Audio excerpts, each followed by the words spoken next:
ఆదివారం కురిసిన అకాల వర్షానికి షేరిలింగంపల్లి నియోజకవర్గం హఫీజ్పేట్లో చనిపోయిన ఇద్దరి కుటుంబాలని భారస కార్యనిర్వాహక అధ్యక్షుడు కేటీఆర్ పరామర్శించారు.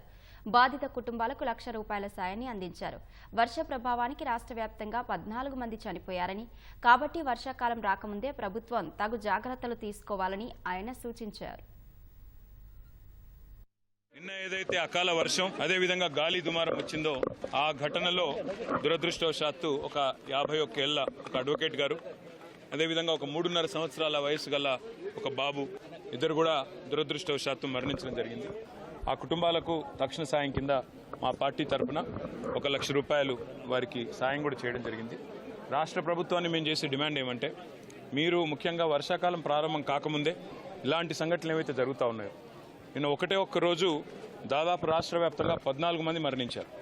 ఈ 14 మందికి కూడా తప్పకుండా రాష్ట్ర ప్రభుత్వం వెంటనే స్పందించి ఒక్కొక్కరికి ₹10,00,000 చొప్పున మరి వారి మరణించిన కుటుంబాలకు తక్షణ సాయం చేయాలని, ముఖ్యంగా హైదరాబాద్లో దాదాపు 1,00,000 డబుల్ బెడ్రూమ్ ఇళ్ళు మేము కట్టి అందులో ఒక 60,000 దాకా కేటాయించి ఉన్నాం. ఈరోజు ఇక్కడ ఏ కుటుంబాలు అయితే నిర్వాసితులైనారో వాళ్ళకు వెంటనే ఆ డబుల్ బెడ్రూమ్ ఇల్లు కూడా కేటాయించాలని చెప్పి వారు కోరుతా ఉన్నారు.